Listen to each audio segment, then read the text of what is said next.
한국복음서원은 미국 복음주의 출판사 협의회인 ECPA의 정회원이자 투표권 행사 멤버인 LSM에서 출간한 영적 서적들을 번역, 출판하고 있습니다.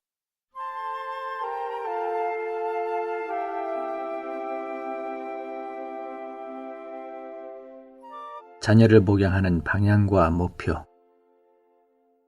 아이들을 온전케 하기 위한 지침, 웅지를 갖도록 도움, 성경에 있는 인물들의 본을 통하여 주님을 사랑하고 교회를 사랑하며 주님을 섬기고자 하는 웅지를 분발시킴. 예레미야서 32장 38절에 따르면 이스라엘은 여호와의 백성이 될 것이고 그분은 그들의 하나님이 되실 것입니다. 이 약속을 하신 후에 여호와께서는 내가 그들에게 한 마음과 한 길을 주어 자기들과 자기 후손의 복을 위하여 항상 나를 경외하게 하고 라고 말씀하셨습니다. 하나님의 선택된 백성인 우리는 모두 한 마음을 가져야 하고 한 길 안에서 행해야 합니다. 우리는 하나님을 사랑하고 하나님을 추구하며 하나님을 살고 하나님으로 조성되는 한 마음을 가져야 합니다. 이것은 우리가 하나님의 표현이 되기를 원한다는 것을 의미합니다. 한 길은 바로 삼일 하나님이십니다. 주 예수님은 내가 곧 길이요 라고 말씀하셨습니다. 성경은 하나님의 백성들 가운데 마음에 큰 결심이 있었고 큰 뜻을 설계하는 것이 있었다고 말합니다. 이 사람들은 누구를 위해 큰 결심을 하고 큰 뜻을 설계했습니까? 오직 웅지가 있는 진취적인 사람만이 비록 이 땅에 살고 있어도 그 마음이 항상 하나님을 향할 수 있습니다. 우리는 마땅히 하나님을 향해 마음에 큰 결심을 하고 큰 뜻을 설계해야 합니다. 모든 젊은이가 오늘부터 마음에 큰 결심을 하고 큰 뜻을 설계할 수 있기를 바랍니다. 큰 결심을 한다는 것은 결단한다는 것이고 큰 뜻을 설계한다는 것은 뜻을 세운다는 것입니다. 이것은 다만 포부를 갖는 것일 뿐 아니라 큰 포부를 갖는 것이고 계획을 갖는 것일 뿐 아니라 하나의 큰 계획을 갖는 것입니다. 오늘 여러분이 이러한 큰 결심을 하고 큰 뜻을 설계할 수 있기 바랍니다. 어떤 사람은 큰 결심을 하고 큰 뜻을 설계하는 것의 목적이 무엇인지 물을지도 모릅니다. 그것은 곧 이 땅에서 하나님을 위해 사는 것입니다. 하나님을 위해 삶이라는 말은 많은 뜻을 함축하고 있습니다. 총괄적으로 말해서 그것은 여러분의 일생에서 하나님을 여러분의 생명으로 받아들인다는 것입니다. 하나님은 여러분을 이끌어 이 땅에서 그분을 위해 살게 하실 것입니다. 달리 말해서 하나님은 여러분으로 하나님을 표현하게 하실 것인데 그것은 이 땅에서 어디를 가든 어떤 방향으로 향하든 어떤 국가에 살든 어떤 민족 가운데 있든 그분을 위한 증인이 되어 다른 사람들이 하나님을 인식하게 하라는 것입니다. 분명히 오늘날 전 세계의 상황은 어둠과 악한 것들이 넘쳐나고 있는데 그 주된 원인은 사람들이 하나님을 알지 못하고 하나님을 받아들이지 않기 때문입니다. 만일 그들이 하나님을 안다면 어둠에서 나와 빛으로 들어갈 것이고 악한 것들에서 벗어나 선한 것들에 나아가고자 할 것입니다. 그러므로 온 지구상의 육대주에 있는 모든 사람은 모두 이러한 복음을 들을 필요가 있습니다. 또한 이러한 한 분의 참되신 하나님을 알아야 하고 그분의 구원을 받아야 하며 어둠에서 나와 밝은 빛으로 들어가야 합니다. 부패됨에서 떠나 영원한 생명으로 들어가야 합니다. 이제 누가 가서 이 일을 하겠습니까? 분명히 이 일은 더 젊은 세대인 여러분이 해야 합니다. 여러분은 예수님을 믿고 그분을 여러분의 생명과 구주로 받아들여야 합니다. 그럴 뿐 아니라 여러분은 또한 주님 앞에서 그분을 위해 살기 위해 큰 결심을 하고 큰 뜻을 설계해야 합니다.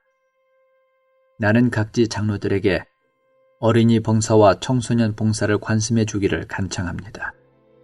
또한 동역자들에게 부담을 받아 오늘 이후로 주님을 섬기고자 하는 마음을 갖고 있는 청년들을 어떻게 인도할 것인지를 추구하도록 간청합니다. 한 면에서는 그들에게 하나님 앞에서의 마음을 유지하도록 해야 하고 또 다른 면에서는 그들이 일생 동안 주님을 섬길 수 있도록 그들을 배양하고 온전케 해주어야 합니다. 그렇게 할 때 그들이 장래 직업을 갖게 되더라도 직원이 되든 교수가 되든 심지어 주부가 될지라도 그들은 각지 교회에서 유용한 사람들이 될 수 있을 것입니다. 유학생들도 고국으로 돌아가 각지 교회를 도울 수 있게 될 것입니다. 동역자들의 손에 의해 인도를 받은 사람들은 장래에 온전케 되어서 유럽 각지로 개척을 나갈 수 있을 것입니다. 이것은 대단히 큰 가치가 있는 일입니다. 성격과 품격을 세움, 조각목으로 상징된 그리스도의 강하고 고상한 인성을 가짐으로 하나님을 표현할 수 있도록 예비됨. 말은 우리 자신을 대표하고 성격은 곧 우리 자신입니다. 사람이 어떤 용도가 있고 어떤 위임을 받을 수 있으며 어떤 책임을 맡을 수 있고 어떤 일을 할 수 있는지는 100% 그의 성격에 달려 있습니다. 목수는 나무의 질에 따라 용도를 결정합니다. 게으른 성격은 사람을 망칩니다. 그러므로 성격과 주님을 섬기는 것과의 관계는 너무나 큰 것입니다. 성경에서 하나님께서 쓰시는 사람에 대해 읽어보면 그들이 하나님께 쓰임을 받을 수 있는 이유는 그들에게 하나님께서 쓰시기에 합당한 성격이 갖추어져 있기 때문입니다. 성격은 곧 인물입니다. 그들이 하나님께서 쓰실 수 있는 인물이 될 수 있었던 것은 그들에게 하나님께 쓰임받을 수 있는 성격이 있었기 때문입니다. 아브라함과 바울과 모세는 아주 좋은 성격을 가졌기 때문에 하나님에 의해 가장 크게 쓰임을 받았습니다. 여러분이 주님께 쓰임을 받는 것은 여러분의 성격에 달려 있습니다. 여러분이 하나님 앞에서 쓸모가 있는지 없는지는 여러분의 성격이 그분께서 쓰시기에 합당한지의 여부에 달려 있습니다. 성격 형성은 천성의 습성이 더해져 이루어집니다. 기질은 타고나는 것이고 성격은 양성되는 것입니다. 사람의 성격에서 천성은 30%이고 그 반면에 습성은 70%를 차지합니다. 그러므로 젊은 사람은 반드시 성격을 양성하는 것에 주의해야 합니다. 50세 이상 된 사람은 성격의 유형이 이미 형성된 사람입니다. 이 형성된 유형은 일생을 통해서 양성된 것입니다. 나이가 어린 사람은 천성이 습성보다 많습니다. 나이를 먹을수록 천성이 적어지고 습성이 많아집니다. 그러므로 습성이 천성보다 더욱 중요합니다. 일반적으로 말할 때 20세가 지난 사람의 성격에는 습성이 천성보다 많습니다. 결코 평상시 생활을 소홀히 하지 마십시오. 그것이 여러분의 습성이 될 수 있습니다. 마치 어린아이를 중국 가정에 둘 때 중국 사람같이 되고 외국 가정에 둘 때 그 아이가 자라 외국 사람같이 되는 것과 같습니다. 성격을 언급할 때 평상시 생활을 주의해야 합니다. 평상시 생활이 여러분의 성격을 양성합니다. 여러분이 하나님께 쓰임받을 수 있는지 없는지는 여러분의 성격이 그분이 쓰시기에 합당한지에 달려 있습니다. 디모데전서 4장 12절에서 바울은 디모데에게 아무도 그대가 젊다고 해서 그대를 얕보지 못하게 하십시오. 오히려 말과 행동과 사랑과 믿음과 순수함에 있어서 믿는 이들에게 본이 되십시오 라고 말합니다. 이 말씀의 의미는 매우 깊습니다. 여기서는 아무도 젊다고 해서 얕보지 못하게 하라고 말하는데 만일 여러분이 옷 입는 것에 채통이 없고 말하는 것이 합당하지 않다면 사람들은 여러분이 젊다고 얕볼 것입니다. 여러분이 아무렇게나 행동하고 가벼이 행한다면 사람들은 자연스럽게 여러분이 젊다고 얕볼 것입니다. 그러므로 바울의 말의 의미는 디모데에게 행동 거지에 있어서 장중해야 하고 말에 있어서 얼마나 말해야 할지, 언제 말해야 할지, 무엇을 말해야 할지, 어떻게 말해야 할지를 분별하여 사람들이 그가 젊다는 것을 얕보지 못하게 하고 오히려 존경심을 불러일으키도록 해야 한다는 것입니다. 바울은 먼저 말에 대해 말했고 그런 후에 사람됨과 처신과 행동에 대해 말했으며 가장 마지막에 사랑과 믿음과 순수함을 요구했습니다. 사랑과 믿음은 생명의 문제이지만 말과 행동은 성격의 문제입니다. 오늘 우리는 모두 먼저 믿음과 사랑을 말하고 그런 후에 말과 행동을 요구합니다. 이것은 앞뒤가 뒤바뀐 것이며 바울이 말한 것과 완전히 상반됩니다. 우리는 좋은 성격을 세워야 합니다. 우리는 비록 그것이 하나님께서 창조하신 것이라 할지라도 우리의 타락한 사람 안에 느슨하고 게으르며 부주의하고 대충하는 타락하고 부패한 성격이 있다는 것을 인정해야 합니다. 1953년에 나는 타이베이에서 훈련을 실시하면서 진실, 정확, 엄격, 근면, 관대, 섬삼 등의 성격에 관한 30가지 방면을 소책자로 만든 적이 있습니다. 우리가 이것들을 하나씩 잘 훈련할 수 있기를 바랍니다. 우리는 그것들을 마치 중국인이 공자와 맹자의 책을 읽듯이 읽고 바로 잊어버려서는 안 됩니다. 우리는 그 30가지 방면을 잘 훈련하여 주님께서 사용하실 수 있도록 자신의 성격을 잘 세워나가야 합니다. 우리에게는 이 일을 할 능력이 없지만 주님께서 우리 안에서 우리의 넘치는 공급이 되시도록 기도해야 합니다. 바울은 빌립보서 4장에서 무슨 일에든지 참되며 무슨 일에든지 장중하며 무슨 일에든지 의로우며 무슨 일에든지 순수하며 무슨 일에든지 사랑스러우며 무슨 일에든지 평판이 좋아야 하며 이러한 것들을 생각하십시오 라고 말합니다. 이것은 모두 우리의 성격과 관계가 있습니다.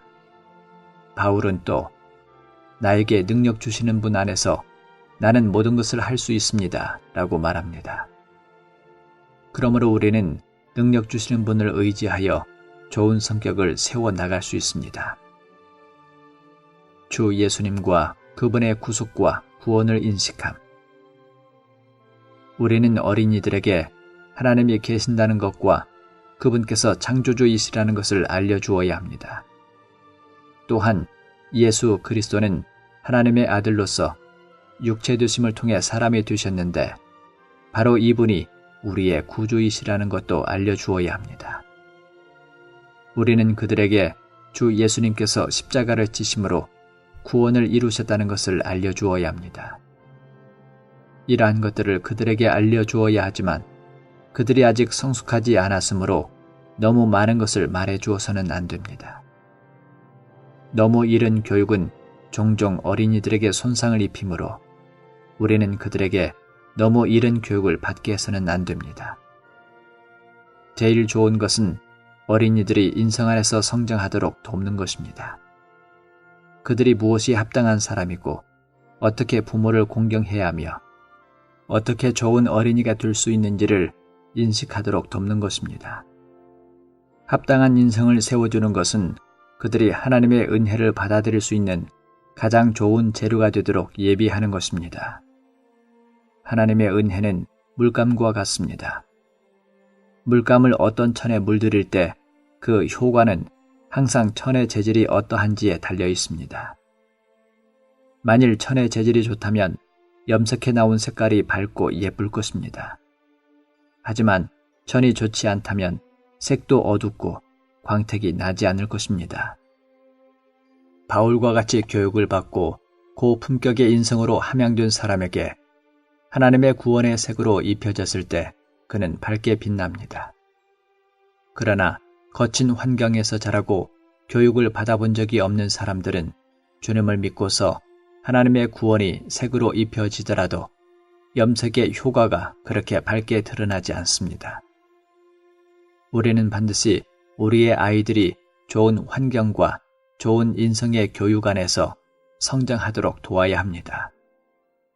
이것이 우리가 반드시 해야 할 일입니다. 기본적인 영의 훈련.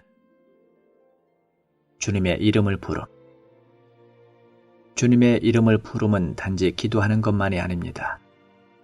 부르다의 히브리어 단어는 외치다 또는 호소하다, 즉 부르짖다를 뜻합니다. 헬라어로는 사람을 불러일으키다, 사람의 이름을 부르다를 뜻합니다. 바꾸어 말해서 부르는 것은 그가 들을 수 있도록 그 사람의 이름을 부르는 것입니다. 기도는 속으로 할 수 있지만 부르는 것은 들리게 해야 합니다. 주님을 부르는 것은 그분께 부르짖는 것이며 영적인 호흡을 체험하는 것입니다. 여호와여, 내가 심히 깊은 구덩이에서 주의 이름을 불렀나이다. 주께서 이미 나의 음성을 들으셨사오니 이제 나의 탄식과 부르짖음에 주의 귀를 가리지 마옵소서. 이 구절들은 부름이 또한 부르짖음과 호흡임을 나타냅니다. 부르짖음은 가장 좋은 호흡입니다. 어린아이에게 있어서 부르짖음은 가장 좋은 실행입니다. 부르짖을 때마다 여러분은 자연스럽게 깊이 호흡하게 됩니다. 부르짖고 호흡함으로써 우리는 내쉬고 들이마십니다. 들이마시는 것은 항상 내쉰 다음에 있습니다. 내쉼으로써 우리는 모든 소극적인 것을 내뿜습니다. 소극적인 것들을 내뿜을 때마다 주님의 적극적인 것들이 여러분을 채울 것입니다. 화내는 것을 예로 들어봅시다. 화가 나려고 할 때 여러분은 억누르려고 노력하지 말고 다만 오, 주 예수님 이라고 부르십시오. 그런 다음 주 예수님, 저는 지금 화를 내겠습니다 라고 짧게 기도하십시오. 이렇게 한 후에도 여전히 화를 낼 수 있는지 보십시오. 주님의 이름을 부름으로써 여러분은 화를 내쉬고 주 예수님을 들이마십니다. 여러분은 화를 내쉬고 주님을 들이마시게 될 것입니다. 여러분은 거룩하게 되기를 원합니까? 거룩하게 되는 길은 주 예수님의 이름을 부르는 것입니다.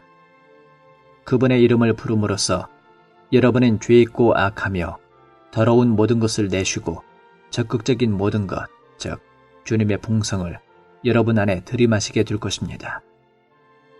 이제 우리는 주님을 어떻게 불러야 하는지를 생각해 봅시다.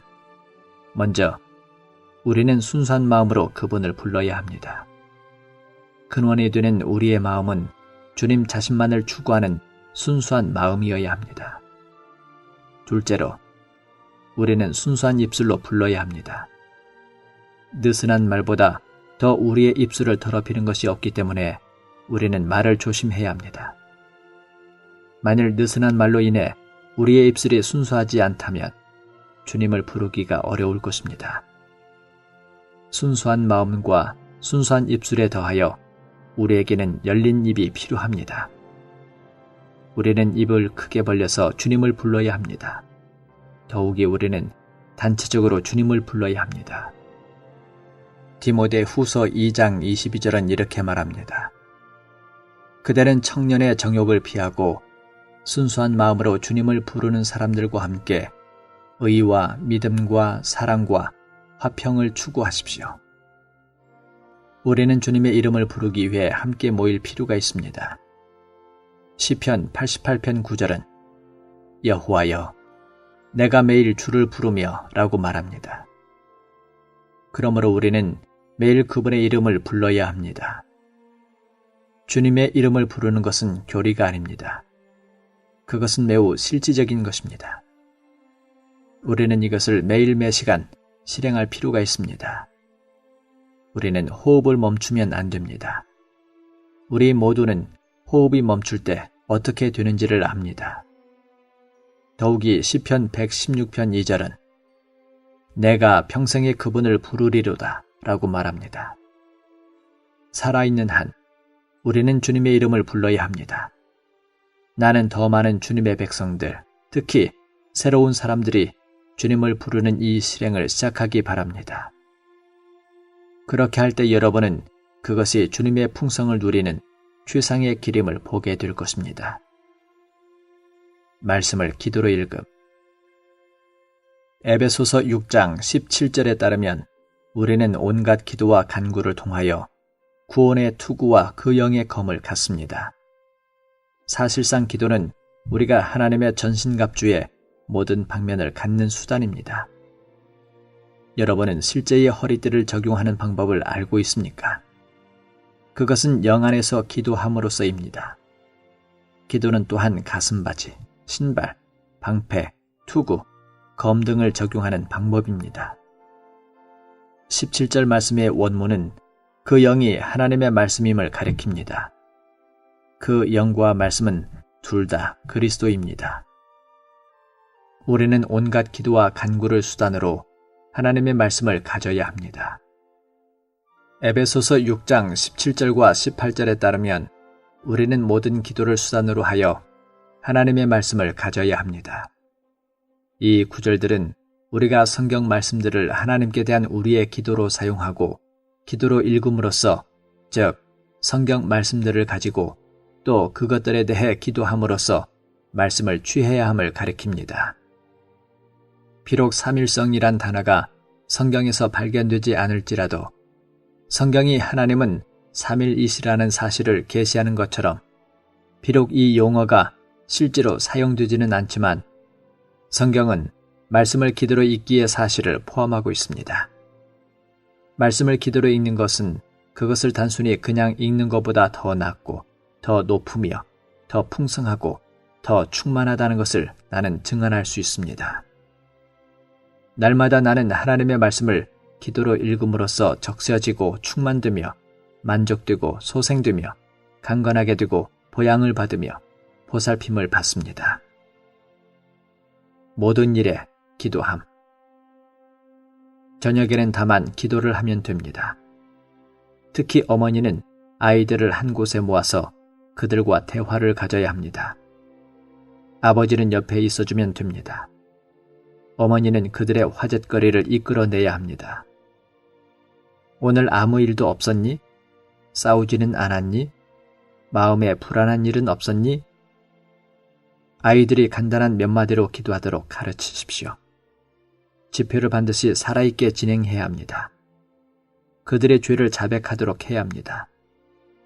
부모는 그들 한 사람 한 사람이 간단히 기도하도록 이끌어 주어야 합니다. 마지막에는 그들을 위하여 기도해야 합니다. 여러분은 그들에게 죄가 무엇인지를 알게 해야 합니다. 모든 사람에게 다 죄가 있기 때문에 그들의 회개를 주의해야 합니다. 여러분은 그들을 주님 앞으로 이끌어야 하고 합당한 때에는 전적으로 주님을 영접하게 하며 그들을 교회 안으로 이끌어서 교회 집회에 참여하게 해야 합니다. 이렇게 할 때 여러분은 자녀가 하나님을 알도록 인도할 수 있습니다. 우리 모두는 감사함으로 기도하고 간구하는 것을 배우도록 합시다.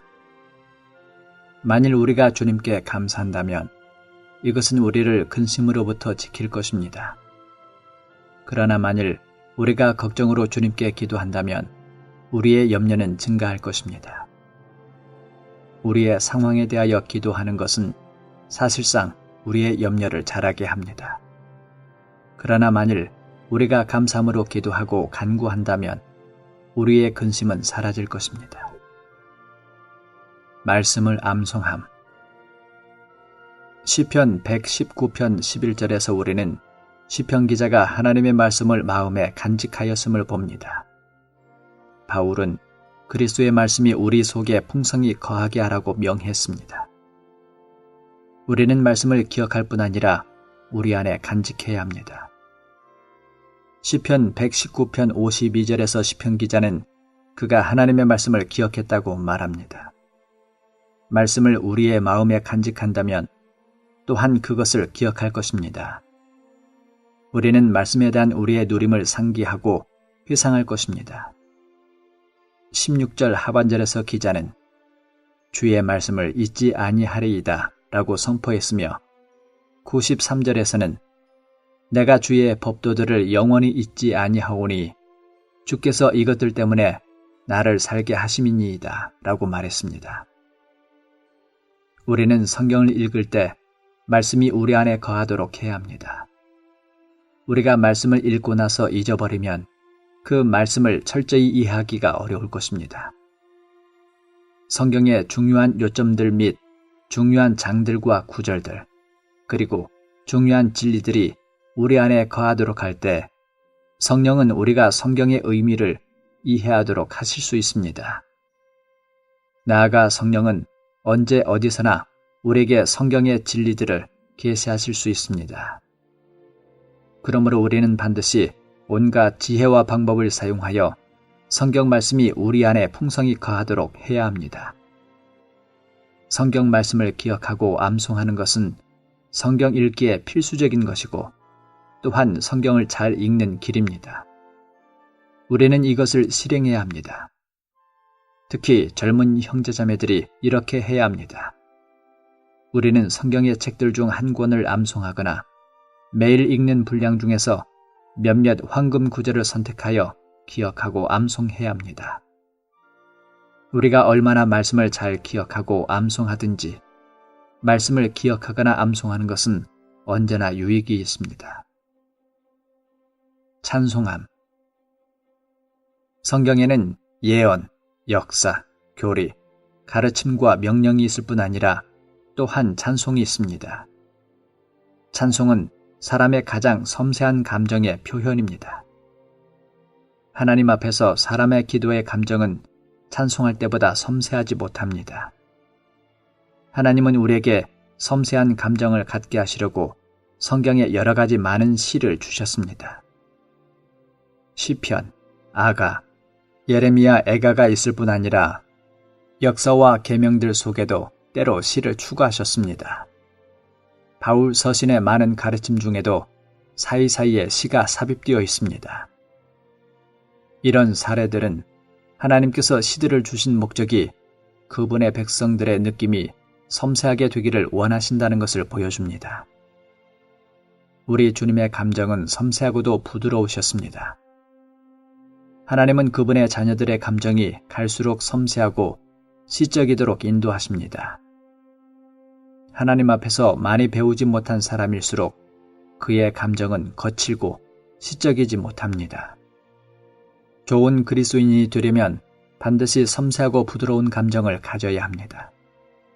하나님 앞에서 사람의 깊은 속에서 흘러나온 감정이 그의 시적 감정입니다. 하나님은 그분의 자녀들에게 섬세한 감정을 요구하십니다. 우리는 거친 감정을 갖지 말아야 합니다. 거친 감정은 시가 아니며 그리스도인에게 속한 것이 아닙니다. 우리는 하나님의 말씀을 읽을 때 기도할 뿐만 아니라 주님께 노래해야 합니다. 이것은 찬송함으로 말씀을 읽는 것입니다. 기도하는 것은 말하는 것보다 영의 훈련을 더 많이 필요로 하며 찬송하는 것은 기도하는 것보다 훨씬 더 많은 훈련을 필요로 합니다. 찬송함으로써 실제로 영 안에 들어갈 수 있습니다. 우리에게는 모임에서나 일상생활에서 찬송하는 것이 더 많이 필요합니다. 신원함. 신원하는 것, 즉 하나님을 위해 말하고 하나님과 함께 그 내용으로서 하나님을 말해내는 것은 듣는 이들에게 하나님을 사역하고 그들에게 하나님을 공급하는 것을 의미합니다.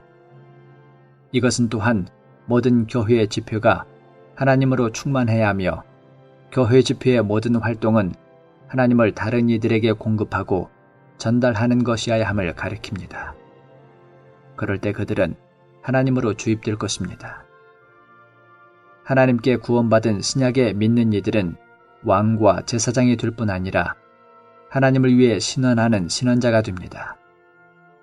하나님은 모든 믿는 이들이 하나님을 위해 말하고 하나님을 말해낼 수 있는 신원자가 되기를 원하십니다.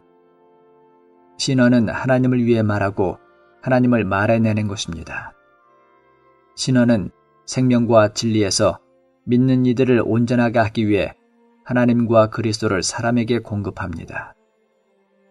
고린도전서 14장 3절은 그러나 신원하는 사람은 사람들에게 건축하고 격려하며 위로하는 말을 합니다.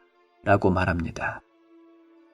우리가 신원함으로 하나님과 그리스도를 사람들에게 공급할 때 사람들은 건축되며 권면과 위로를 받게 됩니다.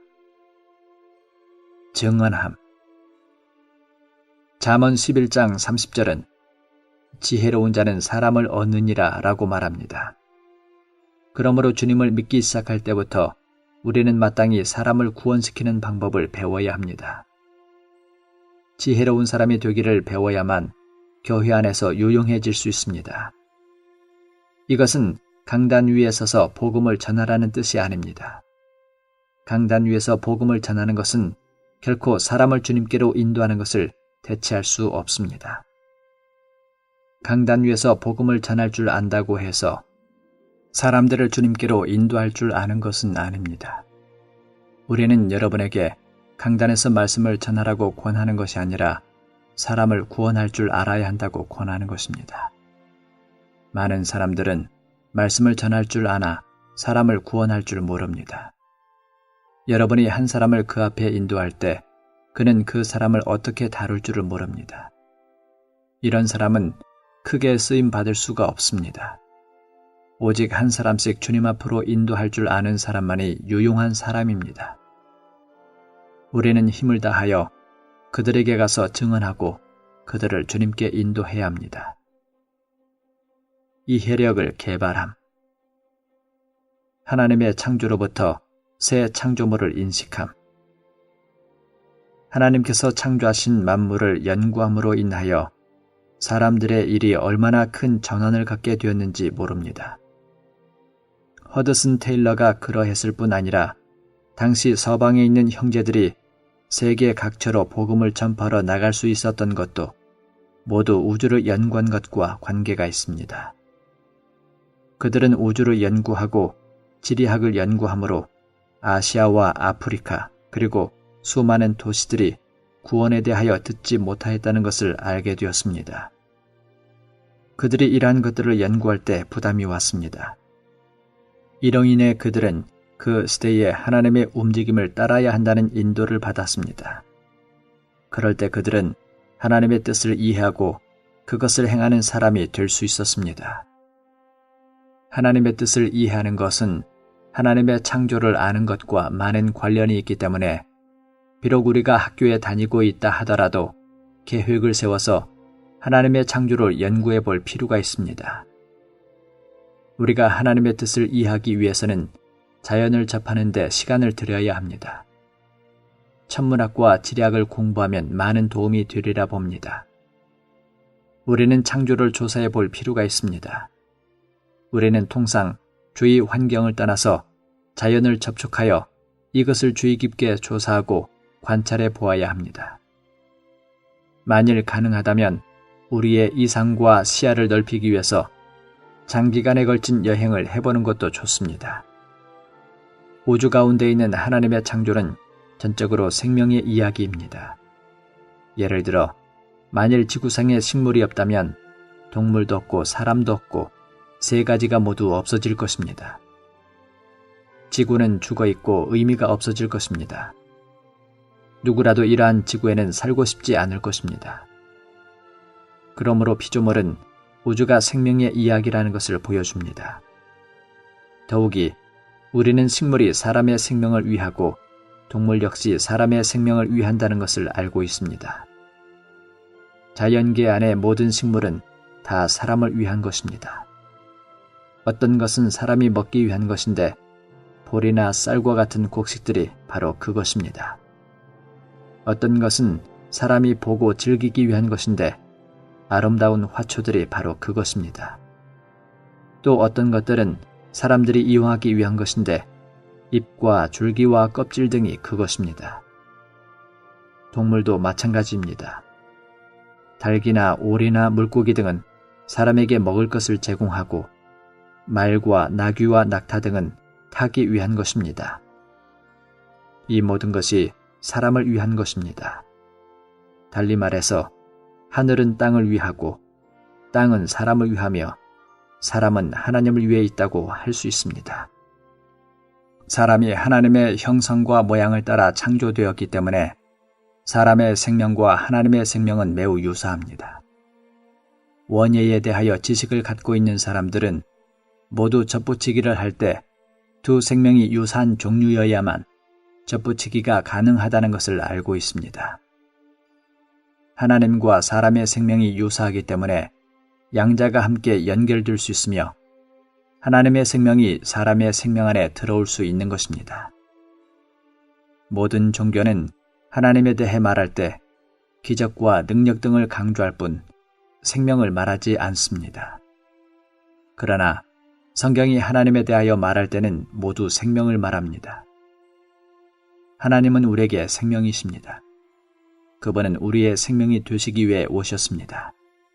심지어 기독교 가운데 오순절파는 말할 때마다 하나님께서 어떻게 기적을 행하시는지에 대해 말하지만 생명에 대해서는 말하지 않습니다. 이것은 너무나 치우친 것입니다. 성경은 하나님께서 기적과 능력으로가 아닌 우리의 생명으로 오신 것을 강조합니다. 즉, 그분이 우리 안에 들어오셔서 우리의 생명이 되신 것을 강조합니다. 하나님은 먼저 땅과 해와 공기와 물과 같은 무생물을 창조하셨습니다. 그런 다음 하나님은 공기와 물과 해와 땅을 필요로 하는 유기적인 것들을 창조하셨습니다. 하나님은 보다 낮은 부류의 생명부터 가장 높은 부류의 생명까지 여러 종류의 생명을 질서 있게 창조하셨습니다. 그분은 먼저 풀과 채소와 나무 같은 식물을 창조하신 다음 바다의 고기와 하늘의 새같이 알을 낳는 동물을 창조하셨습니다. 그 다음에 그분은 짐승과 육축 같은 태생 동물을 창조하셨습니다. 마지막에 하나님은 사람을 창조하셨습니다. 사람은 다른 생물들과는 다른 방식으로 창조되었습니다. 하나님은 사람을 그분의 형상대로 창조하셨고 사람이 하나님을 접촉하도록 그를 위해 특별한 기관인 사람의 영을 창조하셨습니다. 사람 안에 있는 이 영은 가장 높은 것입니다. 모든 창조물 가운데 하나님의 형상이 있거나 속에 영을 가진 동물은 없습니다. 그러나 사람의 생명보다 더 높은 생명이 있는데 그것은 하나님의 생명입니다. 하나님의 생명은 가장 높은 생명입니다. 하나님은 목적을 가지고 그분 자신의 형상대로 사람을 창조하셨습니다. 하나님의 목적은 사람을 그분의 그릇으로 만드시는 것입니다. 그릇은 사물을 담기 위한 것입니다. 예를 들면 컵은 물을 담기 위한 것입니다. 마찬가지로 하나님의 그릇인 사람은 하나님을 담기 위한 것입니다. 언어에 흥미를 가짐으로 우주적인 세 사람의 교통을 발전시킴. 주님을 위하여 일하는 사람에게 가장 중요한 것은 옳게 진리의 말씀을 분별하는 것입니다. 진리에 대하여 여러분은 반드시 깊이 연구해야 합니다. 그러나 만일 여러분이 언어 능력이 부족하다면 진리를 깊이 연구할 수 없을 것입니다. 만일 여러분이 글자를 모른다면 성경을 읽을 수 없고 자연히 진리도 연구할 수 없습니다. 오늘날 세계 각지는 교통이 발달하여 거의 전체 나라가 연결되어 있고 막힌 곳이 없습니다. 영어는 이미 국제적으로 통용되는 언어이고 많은 영적 서적들도 영어를 통하여 세상에 퍼집니다. 그러므로 여러분이 주님을 섬기고자 한다면 모국어에 정통할 뿐 아니라 세계 공통어인 영어도 사용하는데 지장이 없어야 합니다. 신약 성경의 원문은 헬라어이며 진리의 근원은 신약에 있습니다. 그러므로 여러분은 헬라어를 배워야 합니다. 적어도 글자의 자모 정도는 익혀야 하고 어느 정도 문법도 알아야 참고 도서를 검색할 수 있습니다. 주님을 위하여 일하는 여러분들은 주님을 위하여 말해야 하는데 말하는 것은 언어와 밀접한 관계가 있습니다. 여러분이 책을 얼마나 읽었는지는 여러분이 말을 할 때 폭로됩니다. 그러므로 책을 많이 읽어야 하며 언어를 배우는데 많은 노력을 기울여야 합니다. 나는 내가 많이 배우지 못한 것을 아쉬워합니다. 만일 내가 오늘날 여러분의 나이라면 나는 적어도 10가지 이상의 언어를 배웠을 것입니다. 그러므로 나는 여러분이 일하고 배우면서 연구하기를 소망합니다. 최선을 다하여 쓸만한 사전과 참고 서적들을 준비하여 날마다 열심히 연구해야 합니다. 한 번에 너무 많이 읽으려고 하지 말고 전적으로 몇 권의 책에 시간을 들여 성실하게 읽기 바랍니다. 1932년 겨울부터 나는 헬라어와 영어 대조 성경을 보기 시작했습니다. 그 책은 오늘까지 여전히 보존하고 있습니다. 여러분이 이와 같이 배울 때 여러분의 모든 시간이 가치가 있고 의의가 있을 것입니다. 그렇지 않으면 여러분은 여기서 시간을 낭비할 뿐입니다. 중국인의 입장에서 말하자면 여러분은 헬라어, 영어, 스페인어, 독일어, 프랑스어를 공부해야 합니다. 만일 여러분에게 역량이 더 있다면 히브리어를 더 배우십시오. 헬라어와 히브리어를 공부하는 것은 하나님의 말씀인 성경 연구를 위한 것입니다. 스페인어나 영어 등은 지구상에서 가장 광범위하게 사용되는 언어들입니다. 그리고 아시아권에서의 필요를 고려하여 어떤 이들은 일본어와 한국어를 배워야 합니다. 나는 어느 날 이곳에서 나간 젊은이들이 스페인어권, 영어권, 독일어권, 프랑스어권, 일본어권, 그리고 한국어권에서 복음을 전할 수 있기를 바랍니다. 주님의 유기찬에 있는 젊은이들이 도처에서 집집마다 문 두드리기를 하여 평안의 아들들을 찾아내고 그들을 구원하여 하나님의 양무리가 되게 하기를 바랍니다. 그런 후에는 그들의 언어로 된 성경을 읽고 그들의 언어로 그들을 목양하며 먹여야 합니다. 이것이 바로 새 길입니다. 이 교통은 포괄적인 것으로서 우주의 비밀과 인생의 의미에서 문 두드리기, 열매 맺음, 가정 지표를 세움, 주님의 양을 먹임 등을 말하고 있습니다. 이것은 우리가 하나님의 비밀을 이해하고 인식하며 그리스도의 몸을 건축하는 새 언약의 사역을 수행하도록 새 길을 위해서 전진하고 수고하도록 하기 위한 것입니다. 나는 여러분에게 열심히 공부하고 언어를 많이 배워두라고 격려하고자 합니다. 왜냐하면 어느 날 여러분은 하나님을 위해 이 지구상의 여러 지역으로 가서 하나님을 증언하고 복음을 전하며 사람들에게 하나님을 알려주어야 하기 때문입니다. 오늘날 전 세계에서 가장 많이 사용되는 언어는 중국어, 영어, 스페인어, 독일어, 프랑스어, 일본어 등입니다. 나는 젊은이들이 열심히 공부하고 몇 가지 언어를 습득하도록 노력하여 누구도 여러분의 연수함을 업신여기지 못하게 하고 모든 사람에게 본이 되기를 바랍니다. 여러분은 모국어 외에 한두 가지 언어를 더 선택하여 배울 수 있을 것입니다. 이 외에도 나는 젊은 형제자매들이 여분의 시간을 들여 헬라어를 공부할 것을 격려합니다. 이것은 여러분이 성경을 이해하는 데 큰 도움이 될 것입니다. 아마도 장래에 여러분 중 몇 사람은 히브리어를 공부할 수도 있을 것입니다. 이것은 우리가 구약을 연구하는데 참으로 필요합니다. 만일 여러분이 기꺼이 언어 습득에 수고하고 자신을 예비한다면 졸업 후에 여러분은 생계를 위하여 어느 분야에 가든 쉽게 직업을 구할 수 있을 것이기 때문에 큰 어려움 없이 주님을 위해 살 수 있을 것입니다. 여러분이 외국에 나갈지라도 몇 가지 언어를 도구로 사용할 수 있기 때문에 여러분은 주님을 위해 증거를 나타내고 안정된 생활을 유지할 수 있을 것입니다. 향후 10년간 대만이 50만 명의 청년들을 산출하여 세계 각지로 보내어 주님의 증거가 되게 할 수 있기를 희망합니다. 여러분이 세계 각 민족, 각 나라 가운데서 주님의 증거가 되고 능히 사람들을 어둠에서 나오게 하여 밝은 빛으로 들어가게 할 수 있으리라 믿습니다. 이것은 다만 여러분 자신의 영광을 위한 것만이 아니라 하나님으로 영광을 얻으시게 하고 또한 이 나라에 큰 영예가 될 것입니다. 우리는 높은 교육을 받아야 합니다. 교육을 받는 과정 가운데 우리는 언어를 배워야 하고 특히 국제적인 언어인 영어를 철저히 배워야 합니다. 이것 외에도 최소한 또 다른 외국어, 예컨대 스페인어, 독일어, 프랑스어, 일본어, 한국어 중에서 하나를 배워야 합니다. 이것들은 다 오늘날 세계에서 통용되는 몇 가지의 영향력 있는 언어들입니다. 다시 말해서 우리는 중국어 외에 두 가지의 외국어에 능숙해야 합니다. 그럴 뿐 아니라 성경을 더 깊이 연구해야 하는데 그러기 위해서 헬라어를 어느 정도 배워야 합니다. 문자적인 지식과 언어의 학습은 많을수록 좋습니다. 언어 학습에 있어서 우리는 반드시 깊이 있는 성과를 가져와야 합니다.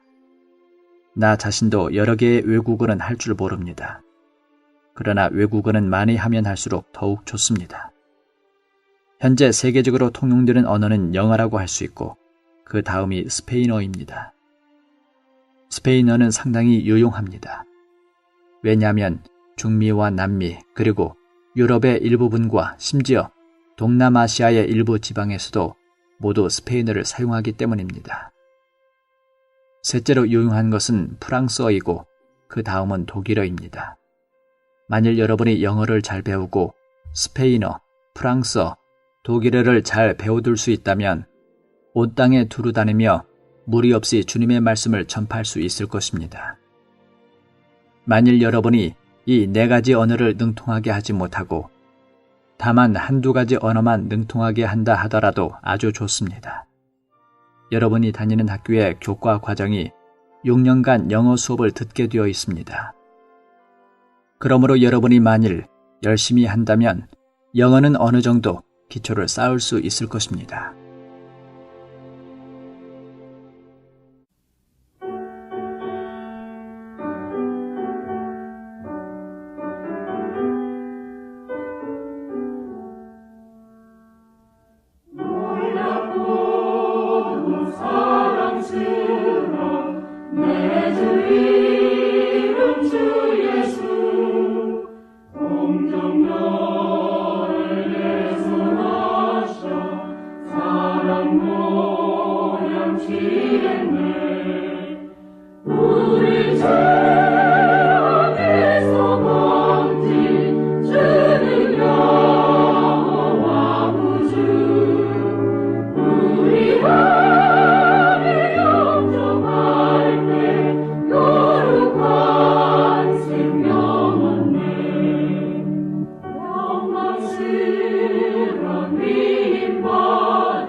본 메시지가 수록된 도서에 관심 있으신 분들은 인터넷 검색창에 한국복음서원 쇼핑몰 또는 1600-3191로 전화 주시면 감사하겠습니다. 리디북스에서 전자책으로도 구입이 가능합니다.